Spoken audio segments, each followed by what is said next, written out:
Hello दोस्तों, कैसे आप लोग। दोस्तों उम्मीद करता हूँ कि आप सब लोग ठीक होंगे। दोस्तों संडे नेचर गाइड चैनल में आपका फिर से एक बार स्वागत है। मेरा नाम है चितरंजन और आज हम बात करने वाले हैं प्रकृति से जुड़ी कुछ और विचित्र घटनाओं के बारे में। दोस्तों पिछले एपिसोड में हमने जाना था कि इस पृथ्वी से डायनासोर की विलुप्ति कैसे हो गई, लेकिन दोस्तों आज के इस एपिसोड में हम जानेंगे कि पृथ्वी पर मनुष्य का जन्म कैसे हुआ और उन्होंने अपने समाज की स्थापना इस पृथ्वी पर कैसे की। तो चलिए दोस्तों बिना टाइम वेस्ट किए चलते हमारे आज के एपिसोड की तरफ और जानते हैं इन्हीं सब विचित्र सवालों के जवाब। दोस्तों पुरातत्ववेताओं, इसका मतलब आर्कियोलॉजिस्ट होता है। दोस्तों आर्कियोलॉजिस्ट का अनुमान है कि धरती पर सबसे पहले मानव जैसे लोग आज से लगभग 2 लाख वर्ष पहले धरती पर अस्तित्व में आए थे।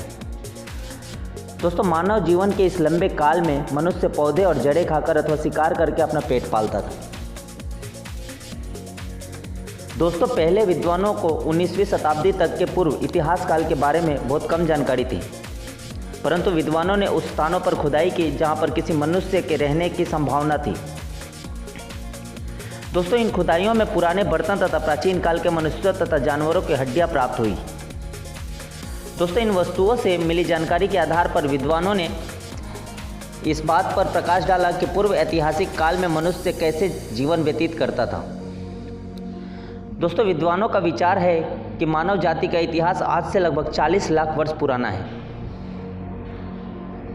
दोस्तों मानव उत्पत्ति का संबंध जीव विज्ञान से है। इस उद्देश्य के लिए सबसे महत्वपूर्ण विकास की कड़ी है। दोस्तों विकास का क्रमबद्ध व्याख्या करने का श्रेय सर चार्ल्स डार्विन को जाता है। दोस्तों विकास के बारे में उनका सिद्धांत आधुनिक विचारधारा का आधार बना। उनकी पुस्तक on the origin of species ने धार्मिक संस्थाओं अथवा न्यूटन द्वारा दिए गए ब्रह्मांड की उत्पत्ति के बारे में दार्शनिक विचारों पर संदेह व्यक्त किया है। दोस्तों न्यूटन के निश्चित तथा अस्थायी वर्गों के स्थान पर सर डार्विन ने जीवों के विकास के लिए परिवर्तन तथा संयोग के स्थिर सिद्धांत को प्रस्तुत किया है। दोस्तों यह सिद्धांत स्थिर तत्वों के स्थान पर गतिशीलता तथा विकास का पर पूर्ण बल देता है। दोस्तों सर डार्विन ने तथ्यों को एकत्रित करके यह सिद्ध करने का प्रयत्न किया है कि जीवित पौधे, मनुष्य तथा जानवर सभी और प्राणी प्राथमिक रूप से विकसित हुए जीव हैं। दोस्तों जीवित वस्तुएं वातावरण के प्रभावाधीन अपना अस्तित्व बनाए रखने के लिए जो संघर्ष करती है उसमें उन्हीं को सफलता मिलती है जो पूर्णतः स्वयं को वातावरण के अनुकूल ढाल सके। दोस्तों सर डार्विन ने जीव विकास की विविधता व्याख्या की है। उसके अनुसार मनुष्य विकास क्रिया का सबसे उत्तम प्रमाण है। मनुष्य तथा पशुओं के शारीरिक ढांचों तथा कार्यों में बहुत सी समानताएं पाई जाती हैं। दोस्तों मनुष्य एक स्तनधारी जीव है तथा रीढ़ की हड्डी वाला जीव है। उसके तथा अन्य स्तनधारी और रीढ़ की हड्डी वाले जीवों के पूर्वज एक ही थे। दोस्तों सर डार्विन ने अपने विचारों के समर्थन में बहुत सी सामग्री एकत्रित की। नए अवशेषों के मिलने से सर डार्विन के सिद्धांतों को नया बल मिला। दोस्तों मनुष्य जाति स्तनधारी वर्ग से संबंध रखता है। दोस्तों मनुष्य नर वानर वर्ग से संबंध रखते हैं। नर वानर स्तनधारी जीवों के उन वर्गों से संबंध रखते हैं जो कि पूर्ण विकसित तथा बुद्धिमान हैं।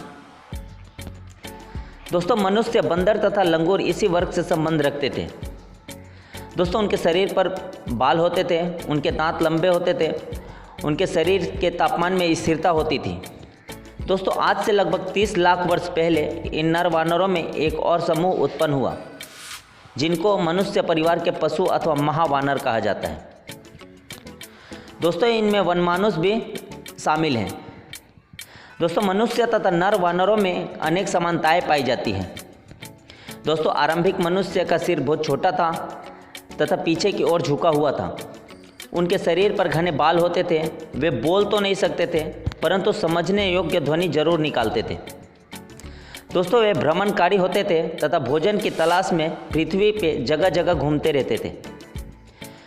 दोस्तों आरंभ में वे पशुओं की भांति 4 टांगों पर चलते थे, परंतु समय जैसे जैसे बीतता गया वे सीधे खड़े होकर हाथों का प्रयोग करने लगे।